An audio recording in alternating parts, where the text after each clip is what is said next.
Hi hello సజ్జగా సలాం welcome to WordPress WordPress 2020 కోర్స్కి స్వాగతం. సో ఈ లెసన్ 11లో మనం WordPress 2020 సైడ్ బార్లో విడ్జెట్స్ని ఎలా యాడ్ చేయాలని దాన్ని తెలుసుకుందాం. సో దీనికోసం మనం కంప్యూటర్ స్క్రీన్లోకి వెళ్దాము. సో WordPressలో వచ్చేసి ఏంటంటే మనకి సైడ్ బార్లో కొన్ని సెక్షన్స్ అనేవి మనకు కనిపిస్తుంటాయి. సో వీటిని ఏంటంటే విడ్జెట్స్ అని అంటారన్నమాట. సర్చ్ బార్ కావచ్చు, అదేవిధంగా రీసెంట్ పోస్ట్ కావచ్చు, అలాగే రీసెంట్ కామెంట్స్, తర్వాత ఆర్కైవ్స్ అని ఉంది, అదేవిధంగా కేటగిరీస్, సో కింద వచ్చేసి మెటా అని ఉంటుంది. సో ఇవన్నమాట. సో ఇవి డిఫాల్ట్గా మనకి WordPress ఇన్స్టాలేషన్తో పాటు వస్తాయి. సో వీటిని మనకు కావాలని మనం యాడ్ చేసుకోవచ్చు, అక్కడ లేదంటే తీసుకోవచ్చు. సో WordPress డాష్బోర్డ్లో కనుక చూసినట్లయితే మనకి అపీరియన్స్లో విడ్జెట్స్ అనేటువంటి ఒక సెక్షన్ కనిపిస్తుంది. సో ఈ సెక్షన్లో మనకి దీనికి సంబంధించినటువంటి మనం ఏవైతే యాడ్ చేయాలనుకుంటున్నామో వాటికి సంబంధించినటువంటి ఎక్కడ యాడ్ చేయాలని వాటి గురించి మనకి ఇక్కడ ఇందులో తెలుస్తుంది అనమాట. ఫర్ ఎగ్జాంపుల్ ఇక్కడ సైడ్ బార్ అని కనిపిస్తుంది. సో ఈ సైడ్ బార్లో మనం విడ్జెట్స్ని ఎలా యాడ్ చేయాలి, ఎలా రిమూవ్ చేయాలని వాటి గురించి తెలుసుకుందాం. సో ఇక్కడ మనకు వచ్చేసి ఏంటంటే మెటా అనేటువంటి ఒక ఇది ఉంది. సో దాన్ని మనం ఎలా రిమూవ్ చేయాలో చూద్దాం. సో ఇక్కడ మీరు దాని మీద క్లిక్ చేసి డిలీట్ క్లిక్ చేస్తే సో డిలీట్ అయిపోతుంది అనమాట. సో రిఫ్రెష్ చేస్తే సరిపోతుంది. సో ఆ మెటాకి సంబంధించిన సెక్షన్ అనేది రిమూవ్ అయిపోయింది అనమాట. సో ఇదే విధంగా మీరు కావాలంటే రిమూవ్ చేసుకోవచ్చు. అదేవిధంగా నేను ఇప్పుడు ఏం చేస్తున్నానంటే ఆర్కైవ్స్ని కూడా తీసేస్తున్నాను. సో ఆర్కైవ్స్ కూడా నాకు అవసరం లేదు. సో డిలీట్ చేసేస్తే డిలీట్ అయిపోతుంది. సో అదేవిధంగా కేటగిరీస్ లేదా recent comments. So recent comments తీసేద్దాం. సో కేటగిరీస్ ఉంచుతాం. సో ఇప్పుడు మనకి సర్చ్, రీసెంట్ పోస్ట్, కేటగిరీస్ అని ఉన్నాయి. సో ఒకసారి రిఫ్రెష్ చేస్తే మనకి సో ఈ 3 సెక్షన్సే మనకు ఉండాలన్నమాట. సర్చ్, రీసెంట్ పోస్ట్, అదేవిధంగా కేటగిరీస్. సో మనకి ఈ విధంగా ఏంటి అంటే సో చేంజెస్ అనేవి జరిగాయి అనమాట. Search, recent post, categories. So ఇప్పుడు మనం కొన్ని విడ్జెట్స్ని ఎలా యాడ్ చేయాలో చూద్దాము. సో దీనికోసం నేను దీనిలోకి వచ్చేసి విడ్జెట్స్లోకి డాష్బోర్డ్లో సో టెక్స్ట్ అనేటువంటి విడ్జెట్ని యాడ్ చేసాను అనమాట.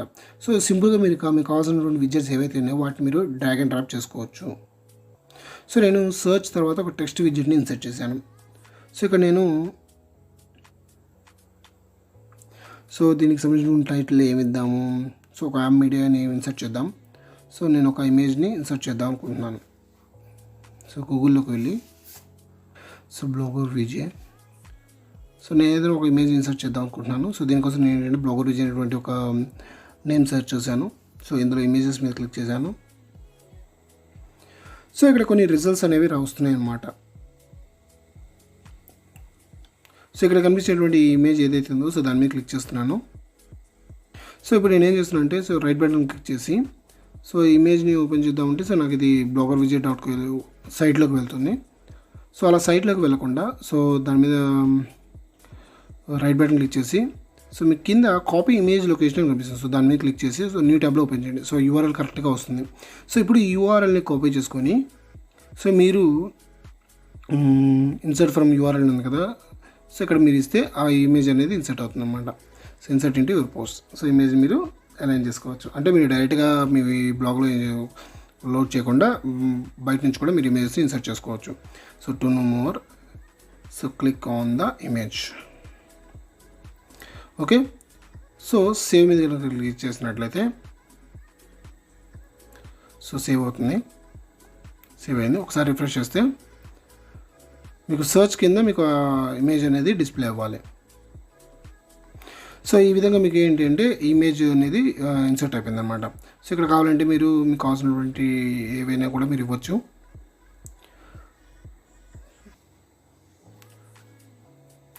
సో మనకి ఇంకా ఏమైనా టెక్స్ట్ కావాలంటే టెక్స్ట్ కావచ్చు, లేకపోతే ఇంకేమైనా లింక్స్ కావాలంటే లింక్స్ ఇవ్వచ్చు. సో ఇలా మీకు ఏ కావాలంటే దాన్ని మీరు ఈ టెక్స్ట్కి సంబంధించిన ఎడిట్లో మీరు ఇంపోర్ట్ చేసుకోవచ్చు అనమాట. సో ఇక్కడ నేను టైటిల్ని ఇస్తున్నాను. So click to know more, save. ఒకసారి రిఫ్రెష్ చేసి చూద్దాం. సో చూసారా, నాకు నేను ఇచ్చినటువంటి టైటిల్ ఏదైతే ఉందో అది వచ్చింది. సో ఇలా మీకు ఏ విడ్జెట్ని కావాలంటే ఆ విడ్జెట్ని మీరు యాడ్ చేసుకోవచ్చు అనమాట. ఫర్ ఎగ్జాంపుల్ డన్ మీద క్లిక్ చేశాను. సో ఇక్కడ ఇంకేమైనా కావాలి అంటే ఏం చేద్దాం. సో ఫర్ ఎగ్జాంపుల్ మనకి ఏమైనా కస్టమ్ HTML ఉంది. సో మనకి ఏమైనా గూగుల్ యాడ్స్కి సంబంధించినటువంటి యాడ్స్ని మనం ఇన్సర్ట్ చేయాలి. సో అవి జనరల్గా ఏంటంటే మనకి స్క్రిప్ట్ కోడ్లో ఉంటాయి. సో వాటిని ఏంటంటే కస్టమ్ HTMLని యాడ్ చేసుకొని మనం ఇన్సర్ట్ చేయాల్సి ఉంటుంది. సో దీనికోసం నేను యూట్యూబ్ ఓపెన్ చేస్తున్నాను. సో యూట్యూబ్లో ఉన్నటువంటి ఏదో ఒక వీడియో, సో ఏ వీడియో అయినా పర్వాలేదు, సో ఏదైనా ఒక వీడియోని మీరు ఓపెన్ చేయొచ్చు. సో ఇక్కడ మీకు ఒక వీడియో కనిపిస్తుంది కదా, సో ఈ వీడియో మీద నేను క్లిక్ చేస్తున్నాను. సో వీడియో ఓపెన్ అయిన తర్వాత మీరు కొంచెం కిందకు వచ్చినట్లయితే షేర్ అని కనిపిస్తుంది కదా, షేర్ మీద క్లిక్ చేయండి. సో షేర్ మీద క్లిక్ చేసిన తర్వాత మీకు ఒక URL అనేది షార్ట్ లింక్ అయ్యి వస్తుంది. సో దాన్ని వదిలేసి మీకు అక్కడ ఎంబెడ్ అని కనిపిస్తుంది. సో ఎంబెడ్ మీద క్లిక్ చేస్తే మీకు ఈ విధంగా ఒక HTML కోడ్ అనేది వస్తుంది అనమాట. సో iframeతో అనమాట.